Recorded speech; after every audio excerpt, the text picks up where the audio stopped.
औज़ुबिल्लाहिमिनश्शैतानिर्रजीम, बिस्मिल्लाहिर्रहमानिर्रहीम। अल्लाह के फजल करम से अल्लाह ताला ने जो वक्त लाया कि आज टिकट बांटने वाला बनाया, और आज मेरी ज़िंदगी के अंदर समझता हूँ कि पहला वक्त तो ऐसा है कि हम लोग आज तक के टिकट मांगते थे, आज टिकट बांटने का अल्लाह ने मौका दिया। आज हम कांग्रेस पार्टी की पहली लिस्ट जारी कर रहे हैं, उसके लिए आप लोगों को यहाँ पर मदऊ किया गया। तो मैं पहले आप लोगों को नाम पढ़ कर सुना देता हूँ, उसके बाद फिर आगे की जो बात रहेंगी वो करेंगे। Ward number 18 Ejaz Baig Aziz Baig, ward number 18 Yasmin Ejaz Baig, ward number 18 Riyaz Baig Aziz Baig, ward number 21 Taslima Zainul Abedin Pathan, ward number 7 Rashida Abdul Qayyum Haya, ward number 3 Shaikh Mukumuddin Abdul Rashid Meena Nagari, ward number 2 Mohammad Yasin Shakeel Ahmed, ward number 20 Abdul ahad Kalimuddin, ward number 17 Ashraf Ali Nabi Sarwar. ऐसे हम लोगों ने आज पहली लिस्ट जारी की है। दूसरी लिस्ट हम लोग इंशाअल्लाह ताला इतवार के रोज जारी करेंगे।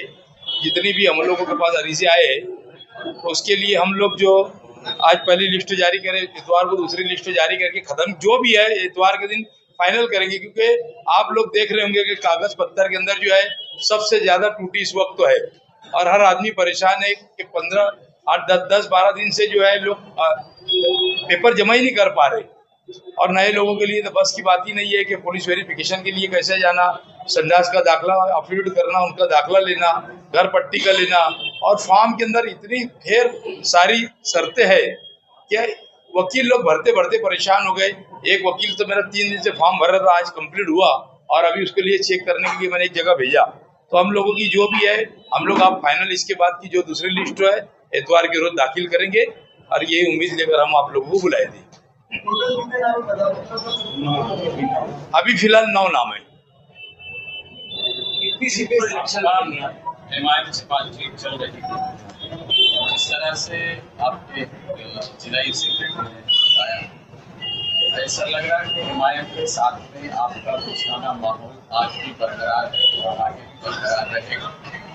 अगर आपको रियासती सतह से नहीं कहा गया तो आइडियोलॉजी की बिना पर आपको नहीं कहा गया, मुकामी सतह पे आपका जो मोहब्बत है आज भी बरकरार है।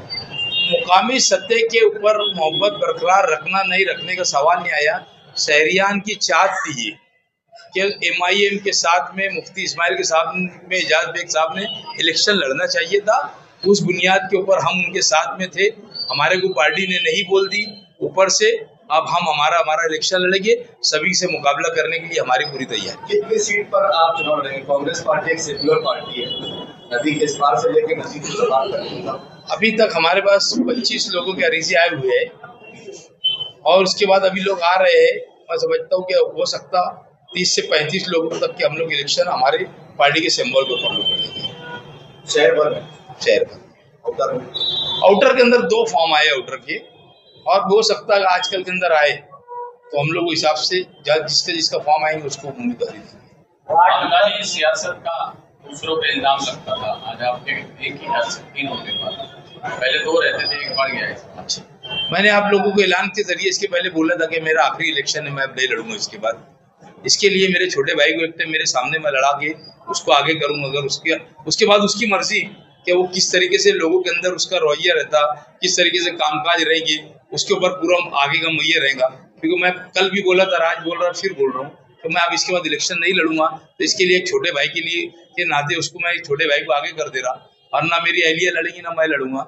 उसके लिए हम लोगों ने एक छोटे भाई को, उसका वो मेहनत करता है वार्ड के अंदर, इसके लिए उसको हम आगे कर रहे हैं, उसके बाद वो लड़ेंगे इलेक्शन। एजाज भाई, आप जैसे पूरे मालेगांव के सदर है, आपके घर की 3 सीट है, तो ऐसे में आप अपना वार्ड देख के अपनी सीट बचाएंगे कि पूरे गाँव में उम्मीदवारों को लड़ाएंगे? पूरे उम्मीदवारों के हर वार्ड के अंदर जाके हम मीटिंग लेंगे, जलसा लेंगे, और सभी के लिए रिक्वेस्ट तो करेंगे।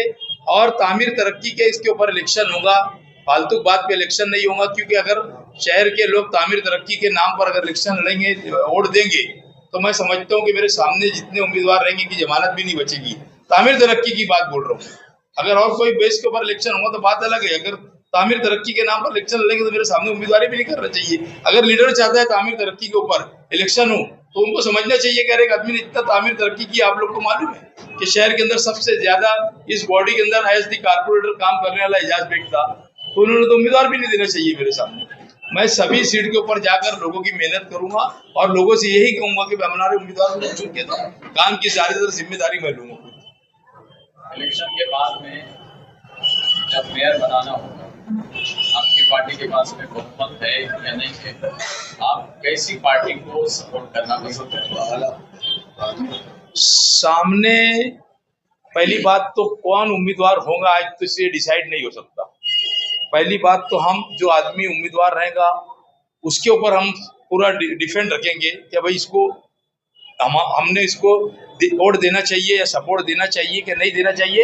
एक नंबर की चीज रहेंगी कि हमको बहुत तजुर्बा है वहां पर 25 साल के अंदर, समझे 28 साल हो गए, समझ 3 साल कारपोरेशन नहीं होने के बाद हमको तजुर्बा है कि कौन सी बेस पर हम लोगों को वोट देना रहेगी। ये उम्मीदवार के ऊपर पूरा ये रहेगा कि कौन उम्मीदवार रहेगा, इसके ऊपर आइडियोलॉजी के हिसाब से आज गठबंधन नहीं हो रहा MIM का और कांग्रेस का, तो मेयर के टेम पे आइडियोलॉजी बरकरार रहेगी या फिर उसको अलग फैसला रहेगा? मैंने आपको जो बात बोला वही बात उसके अंदर है कि हम आदमी देखेंगे कि कौन आदमी उम्मीदवार है। आदमी के ऊपर देखिए, पार्टी 2 नंबर के ऊपर रहेगी। हम लोगों के अंदर उसके अंदर कैटेगरी रहती राजकारण के अंदर, छोटा चोर बड़ा चोर रहता ना, तो उसके अंदर कोई छोटा कर रहेगा तो उसके अंदर हम सोचेंगे इसके साथ में हमको जाना है। आइडियोलॉजी मतलब बरकरार रहेगी या साइड में रखा जाएगा? आदमी को देखकर वो हमारी पार्टी सपोर्ट देंगी कि जो आदमी उम्मीदवार अच्छा रहेगा हमारी नजर के अंदर, हम सबको जानते हैं शहर के अंदर इसका क्या रिकॉर्ड है, तो हम रिकॉर्ड उसका देखकर कौन उम्मीदवार रहेगा उस वक्त तो हम उसको सपोर्ट करेंगे। यानी MIM को भी आप सपोर्ट कर सकते हैं? मैं क्या बोल रहा हूँ उसके अंदर एक कोई पर्सनल नहीं किसी के लेने का कि MIM को सपोर्ट करेंगे या हम इस्लाम पार्टी को सपोर्ट करेंगे कि हम समाजवादी को सपोर्ट करेंगे।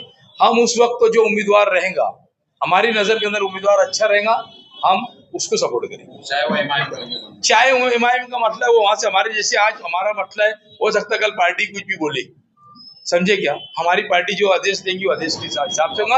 हमको उनको समझाना होगा कि मालेगांव शहर के अंदर किस तरीके की सियासत चलती है और कौन किसके साथ जाकर शहर की तरक्की होगी, उनको समझाना पड़ेगा उस वक्त। तो जो जैसे हालात आएंगे, जो तरक्की होंगी शहर की, हालात की तरक्की, कौन शहर की तरक्की कर सकता, हम उनको बताएंगे ये आदमी तरक्की कर सकता, हमको इनके साथ जाने के अंदर कोई ये नहीं है, हम पार्टी को बनाने में उस वक्त तो कामयाब रहेंगे। जो उम्मीदवार रहेंगे हम उसके इस वक्त मतलब आप पार्टी को समझाए भी नहीं और समझाने में कामयाब भी नहीं। उन्होंने पूरे महाराष्ट्र के लिए फैसला लिया था, मालेगांव के नहीं लिए। जैसे उन्होंने मनसे के लिए फैसला लिया था, उन्होंने मनसे के लिए नहीं लड़ना था तो उन्होंने युति तोड़ डाली, माँ विकास अघाड़ी के अंदर मनसे आई तो उन्होंने ये नहीं किए। तो उस तरीके से उन्होंने पूरे महाराष्ट्र के कल सदर लोग को बुलाकर यही कहा। उसके अंदर कल शोभादाई बच्चों भी थी और यानी पृथ्वीराज चौहान थे, तुम्हारे वेडेट्टीवार साहब थे, आरिफ नसीम साहब थे और बहुत सारे लोग थे, पूरे महाराष्ट्र के अध्यक्ष आए थे। उनका कल का यही एजेंडा था कि MIM से आप लोगों को पेट नहीं करना है। हमारी तो यहाँ सब कुछ हो गई थी। कल ऐसा है कि मेरे आने के पहले इन लोगों की जनरल मीटिंग के अंदर फैसला हो गया था, बस आगे मुझे बैठ के बात करके और आज वो भी ऐलान करने वाले थे। जैसे कल उन्होंने पेक्टो को बोला था कि हम कांग्रेस से बात कर चालू है, आज जो भी फाइनल हो जाएगा। जब मैं मालेगांव आया और मालेगांव आने के बाद पार्टी ऑफिस के ऊपर हमारी पार्लियामेंट्री बोर्ड की मीटिंग चल रही थी रात में, फिर इन्होंने मुझे सब बताया। सुनने के बाद मैंने उनको बताया कि भाई ऐसी ऐसी बात है और पार्लियामेंट्री बोर्ड यानी ऊपर से ऐसा फैसला आया, हम लोग आप बस मजबूर है। शहर के लोग चाहते थे कि एजाज बेग और मुफ्ती इस्माइल साहब साथ में लड़े, अब हमको लड़ना है इलेक्शन तो कांग्रेस पार्टी के सिंबल के ऊपर लड़ना है, जैसे हालात आएंगे उस तरीके से। यार भाई ये दोस्ताना मुकाबला तो नहीं करने जा रहे आप? ये आप कैसे बोल रहे हैं दोस्ताना मुकाबला? कांग्रेस पार्टी एक इतनी बड़ी पार्टी है, इसमें काहे का दोस्ताना मुकाबले का मामला है? जो MIM के लीडर है और MIM के पार्लियामेंट्री बोर्ड के जिम्मेदार है ना, उनका शुक्रिया भी अदा किया।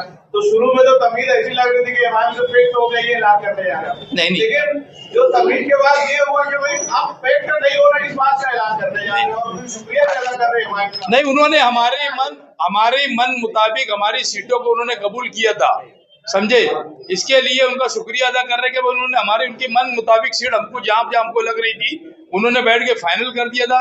सिर्फ इतनी बात थी कि मैं बम्बई से जब यहाँ पहुंचता और बात हो जाती तो आज हो सकता था कि हमारी पूरी की पूरी सीट के ऊपर ऐलान हो जाता था।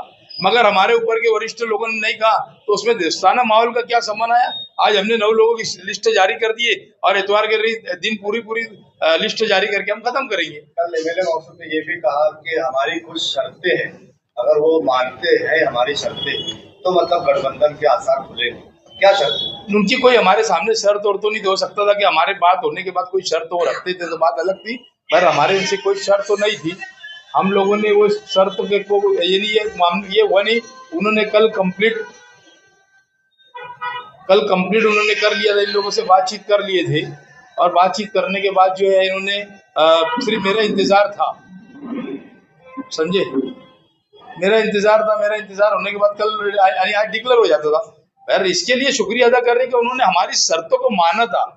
कहीं आगे पीछे चल रहा था मामला, उन्होंने ठीक है ऐसा नहीं ऐसा करके और खत्म करेंगे आज और ये कल डिक्लेयर करेंगे, इसके लिए उनका शुक्रिया अदा करना पड़ रहा है। कोई ऐसा थोड़ी है कि अब इनको शुक्रिया हम ये ऐसे अदा करेंगे।